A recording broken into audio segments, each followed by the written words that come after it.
Olá, sejam todos muito bem-vindos para mais um bate-papo. Hoje, outro tema muito interessante. Nós vamos falar sobre o ramo 22, importação e exportação, e novamente o nosso convidado muito especial, João Fogaça. Seja bem-vindo, João. Olá, Miriam, boa noite, tudo bem? Mais uma vez estamos aqui. Prazer enorme falar sobre seguro de transporte e hoje, especificamente falando do internacional. Isso, maravilhoso. Então vamos lá, João. Quais são aí? Dá um overview sobre as principais coberturas do ramo 22, o que cobre, o que não cobre. O ramo 22 ele é dividido em duas partes, né? A importação, né? Quando o segurado importa mercadoria de outros países, e a exportação, quando os segurados vendem os produtos para fora e com base no Incoterms de venda, eles têm a obrigatoriedade de fazer o seguro. E importação, três cláusulas principais. Nós já até falamos dessas cláusulas no Nacional, no ramo 21, e são as mesmas cláusulas para o 22. Cobertura ampla A, famosa ao RIS, né? Restrita B e a restrita C. O principal fato gerador de responsabilidade de seguro de importação são os Incoterms. Então você tem lá o grupo E, o grupo F e o grupo D. Um exemplo. Grupo E, a compra de a importação feita através de uma compra Incoterms ex-works, né? O que isso significa?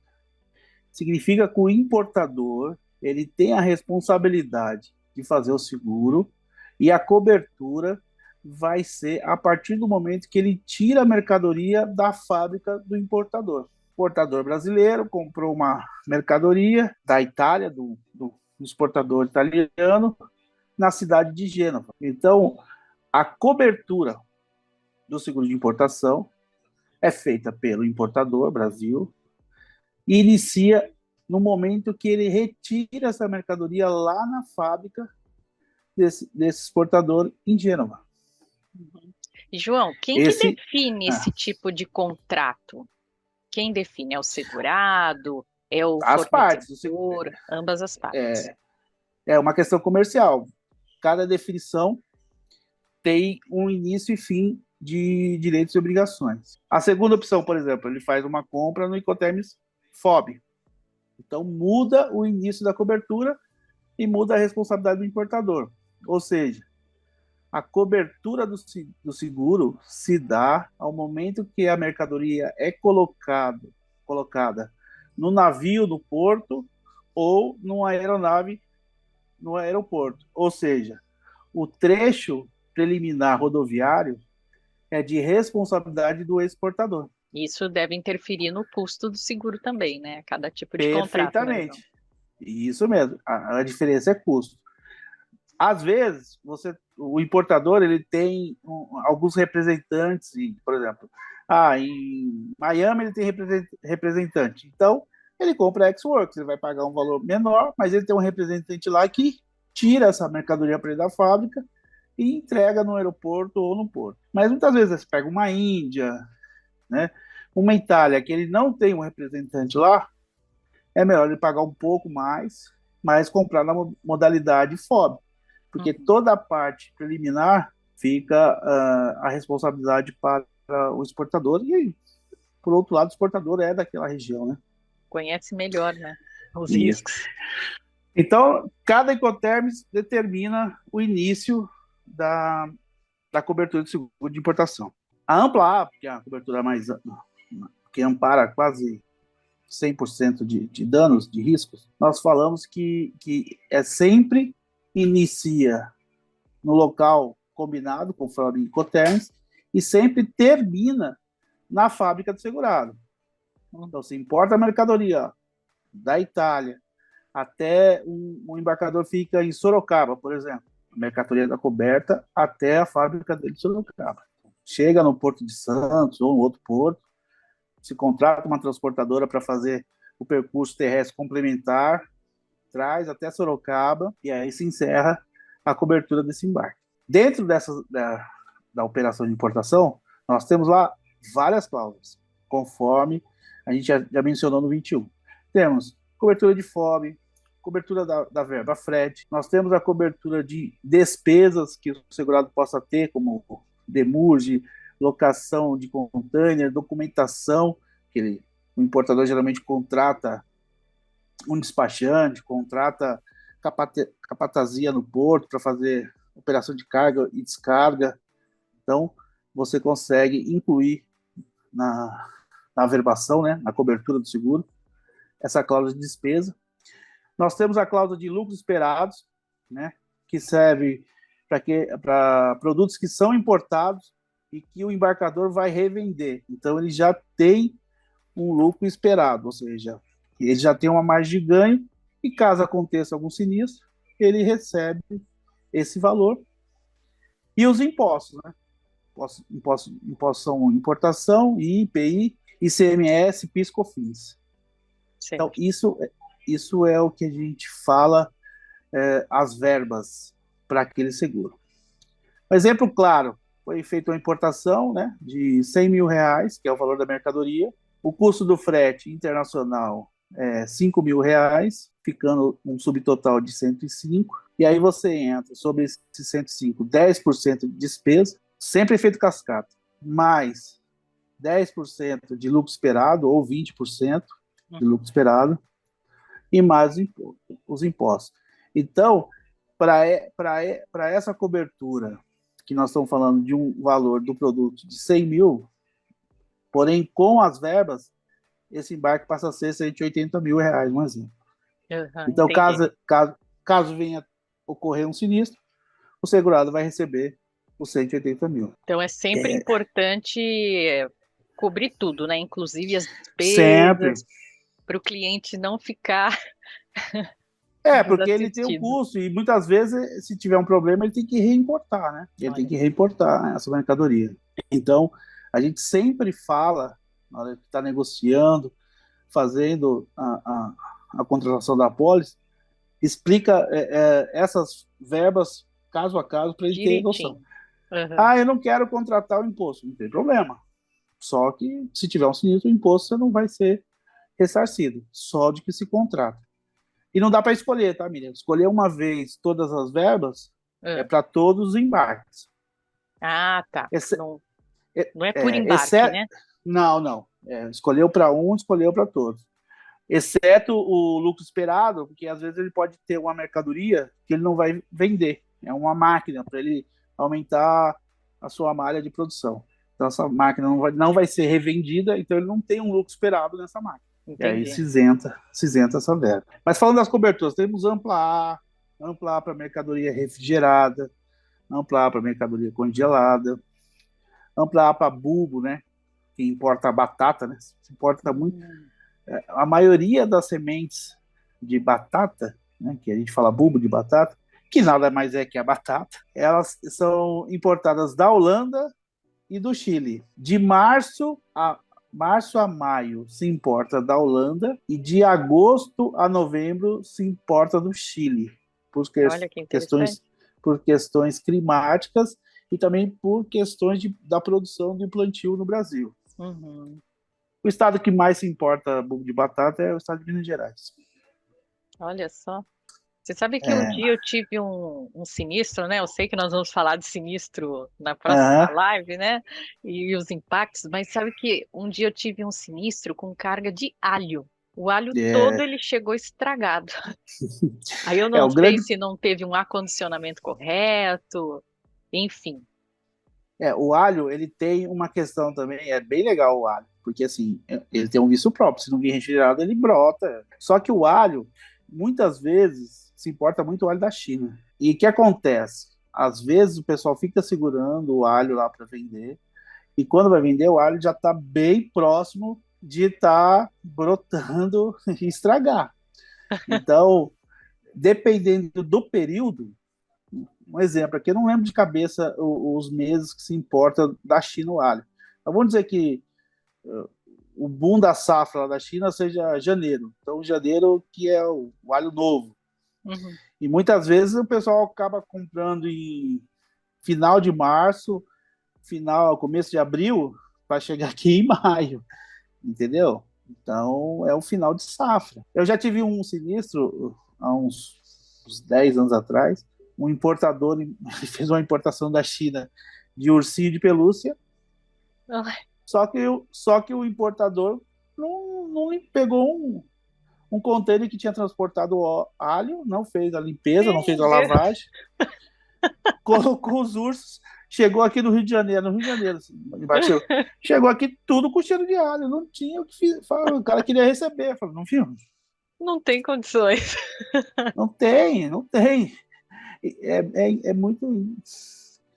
Já tive sinistro, por exemplo, de contaminação, quando você pega um embarque a granel, por exemplo, que se usa bastante, álcool anidro, petróleo, gasolina, teve uma contaminação. Por quê? Porque o navio chegou com a pressa, não foi feita a lavagem corretamente dos tanques, né, que é um navio graneleiro, se colocou o álcool direto, o álcool chegou aqui na época com uma diferença muito grande no produto. Estava contaminado. Não. Nesse caso, não tem cobertura. Por mais que a pólice ampla dê a cobertura de contaminação, tem que estar dentro dos parâmetros a embalagem, né? Então, ou seja, o importador lá não cumpriu a regra.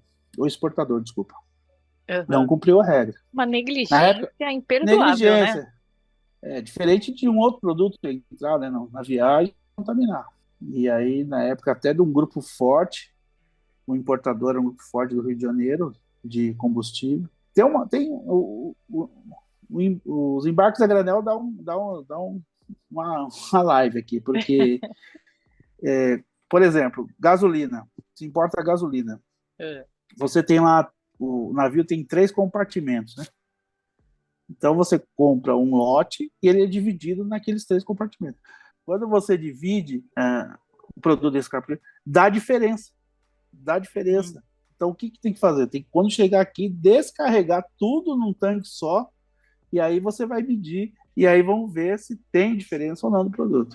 Esse E aí você tocou num ponto interessante, porque na empresa onde eu trabalho também recebo sinistros por diferença de peso, né? Então, o navio, por exemplo, descarregou num cliente X quantidade, depois vai para outro porto, e aí o próximo já recebe com uma quantidade menor, e assim vai, né? Isso é uma cláusula chamada, que tem uma cláusula lá para embarques a granel de quebra. Isso é normal. Quando você exporta trigo, soja a granel, você tem uma margem de perda que é na operação de carga e descarga. Isso, como quando o caminhão carrega lá no silo até chegar ao porto, você pode ver, na pista sempre vaza um pouquinho de grão. Você tem lugar aí que você roda que você sempre vai ver milho no chão, soja no chão. Então, existe para os embarques a granel a cláusula de quebra, que é um percentual aceitável daquele produto. Então, por exemplo, você tem lá 100 mil toneladas. Então, você tem uma quebra de 1 tonelada que pode dar diferença. Um exemplo, né? Percentual. Então, se tiver essa diferença, não é sinistro. Não é sinistro. Que Não é interessante. sinistro. Porque é um vício. É da Como que eu operação, né? posso? Vamos dizer É da assim. operação. Essa operação não tem como. Né? Não tem como. Os embarques a granel é muito. Sempre é um sinistro pesado, né? Que envolve valor agregado alto. Malte, por exemplo, se importa a granel. Tem que tomar cuidado com a lâmpada que fica no porão, porque a lâmpada pode queimar o malte. Cada Porque produto tem a sua cada produto. Tem, segura, especificidade, né? tem seguradora que não aceita qualquer navio para embarcar granel. Tem que ser navio menos de 20 anos. Mas isso vamos falar do outros caras. Voltando lá voltando para a operação de importação, né? Então, você, quando faz importação, dependendo do produto, a gente monta o clausulado. Ampla A, você vai importar o quê? Vou importar salmão do Chile congelado ou refrigerado. Cláusula ampla A para mercadoria refrigerada. Cláusula ampla A, mercadoria refrigerada. Quais são as obrigações? Contêiner frigorificado, padrão do produto. Quais as coberturas? FOB, frete, despesas, impostos. Tem uma cláusula bem legal também, que se fala no Internacional Importação Marítima, aonde vai o container, né? Que é a cláusula de on deck. Ah, verdade. Se você, importador, contrata o transporte marítimo internacional nessa questão de sua carga ficar solta no convés, automaticamente a sua cobertura ela é restrita, mesmo você tendo a ampla A. Quando é colocado por uma questão da operação da empresa marítima, ou seja, você contratou para ir no porão certinho, mas por um erro deles, eles colocaram a sua mercadoria lá no deck, no convés. Então, aí você permanece com a cobertura e provavelmente a seguradora vai contra o armador. Ah, entendi. Tem o ressarcimento. Tem ressarcimento. Lá fala nas cláusulas, né, que o segurado ele tem que fazer todas as questões de não eximir a responsabilidade da seguradora buscar os seus direitos. Por exemplo, mercadoria chega no porto, automaticamente se emite um extrato que a gente fala mantra, né? O que está lá? Vai aparecer container amassado, enferrujado, estufado, rasgado, quebrado e etc. O que o embarcador... De praxe, né? Eles falam. De praxe. Eles já fazem isso para, se não acontecer nada, eles se isentarem, né? As empresas marítimas. Isentarem. Então, hoje, nós temos seguradora, por exemplo, que o embarcador ele emite no sistema, entra lá no site, põe o número da pólice dele, põe o e-mail e o nome lá do operador logístico, da empresa marítima, né, que ele contratou, ou da logística. São 3, geralmente, uma cadeia de 3. Coloca o e-mail lá na pessoa e emite a carta na hora, carta protesto. Ou seja, olha, eu estou tirando a minha mercadoria daí, estou iniciando o processo de liberação para fazer a documentação e nacionalizar a mercadoria, mas eu estou te notificando, junto com a minha seguradora, que esses danos que apareceram aí na minha importação foram causados na viagem internacional. E eles aceitam automaticamente isso. Ah, é. Já estão acostumados, é da operação, né? Da operação. E não é sinistro, né? Mas a gente tem que sempre se resguardar. Já vi casos aí que o embarcador não fez ressalva, liberou mercadoria porque precisava, a mercadoria chegou danificada, seguradora não indenizou porque não foi feita a carta protesto. Simplesmente. Eu lembro que antigamente tinha a tal da vistoria conjunta, né? Vistoria oficial. Oficial, né? Você tinha que ligar, marcar com e a o todos os fiscal da Receita. Era um custo lá em cima, era o dia que que a Receita achava que tinha que ser. Hoje não tem você mais isso, né? Não, antigamente tinha só zona primária, hoje você tem zona secundária. Você nacionaliza, você faz toda a documentação fora do porto, fora do aeroporto. Quando a mercadoria chega pronta ou sai de lá para ser documentada nesses EADs. Que é o que falam a vistoria, como é que é a liberação sob águas lá, né? Quando o embarcador tem OEA, né? Parece que já faz a liberação sob águas, já tem todo um processo mais ágil, né, de liberação. Não. Hoje a gente tem um porto, por exemplo, de navegantes, ele tem um scanner. Então o caminhão passa scanner o scanner automaticamente ele já dá lá, faz tudo. Uhum. Então, e alguns outros países, Estados Unidos, acho que alguns portos dos Estados Unidos, isso ajuda na liberação da importação e da exportação. Agilizar, né? Porque falam do canal vermelho, né? Vermelho, verde ou cinza. Uhum. Um é documentação, um é problema com avarias, e o outro, canal verde, é que está tudo ok. Mas isso também é bem voltado ao sinistro. Uhum. E que mais de documentações que o segurado ele tem que prestar atenção ou se resguardar quando falamos de importação ou exportação? Importação sempre se começa com uma invoice, que nada mais é que uma nota fiscal, né? Vamos dizer assim, um documento, ou um pedido. Invoice é a nomenclatura mundial, que é onde se faz a tratativa. Isso é padrão. Depois você tem o BL, no caso de marítimo, navio. O que é o BL? É um conhecimento marítimo, que tem origem do porto, de origem, porto de destino, o dia que embarcou, o nome do navio, peso, mercadoria, o nome do operador logístico, o nome do importador, é isso. E temos o packlist, que nada mais é que uma relação de tudo que se tem naquele embarque, né? Esses são os principais documentos. Na importação, nós temos também algumas cláusulas diferenciadas. Se usa muito pouco, mas temos a famosa DDR, que usa bastante, mas agora nós vamos falar mais para frente na nova circular 153, né, que ainda está bem acesa as discussões diárias com seguradora e corretores. Nós temos cláusulas específicas para carvão, petróleo, embarques efetuados por veículos do próprio segurado, cláusula de SVD no aéreo. Muito tempo atrás se cobrava um adicional da taxa, se o valor do embarque era declarado ou não. Para entender, quando você fazia uma importação aérea, a companhia aérea cobrava um frete, se você declarasse o valor, ela te cobrava outro. Por quê?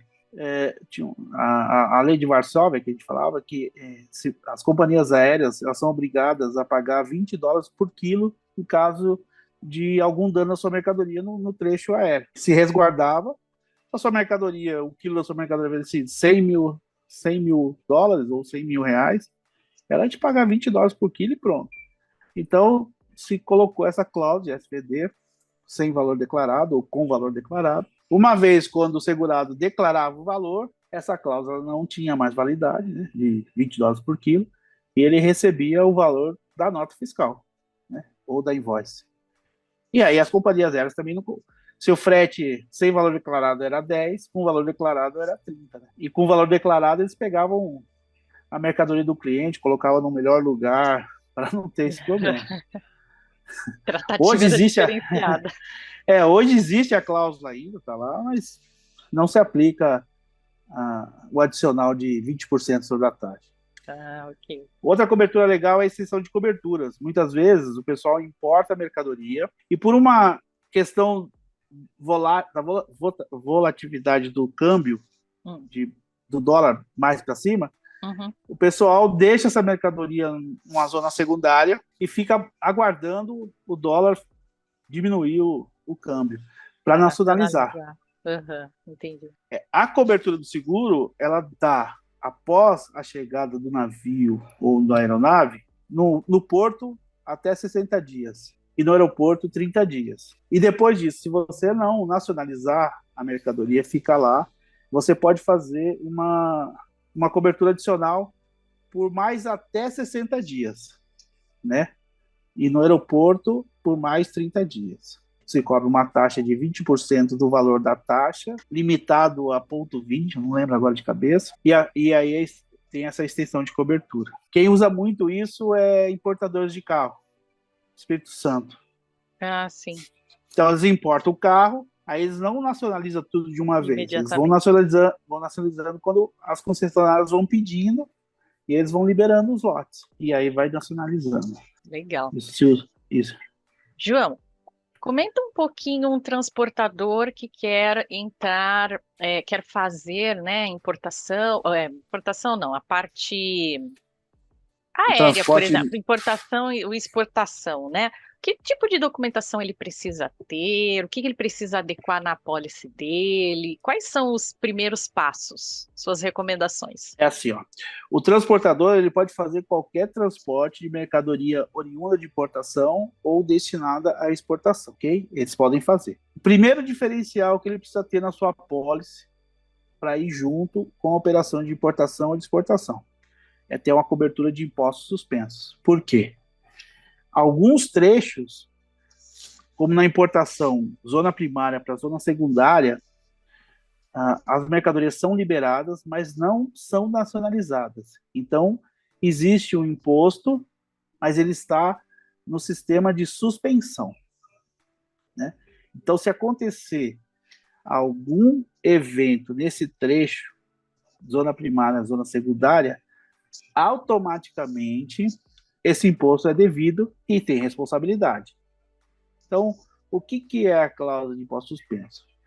O transportador vai emitir um conhecimento com base na nota fiscal. Sobre esse valor da nota fiscal, ele tem que colocar um aumento referente às alíquotas de imposto. Exemplo, R$ 200.000 custa a mercadoria e ele tem, somando todos os impostos, 22% de impostos. Uhum. Então ele tem que pegar os 200 mil vezes 22%, fazer a soma, que vai dar 250 mil mais ou menos, e ele vai averbar, no seu conhecimento, 250 mil. Para quê? Para que, se num eventual sinistro, de acidente ou roubo, o transportador, né, o seguro, esteja amparado a mercadoria e o imposto. Uhum. Essa é a primeira coisa. Outra coisa que é sem discussão para fazer essa operação de mercadorias oriundas de importação ou exportação.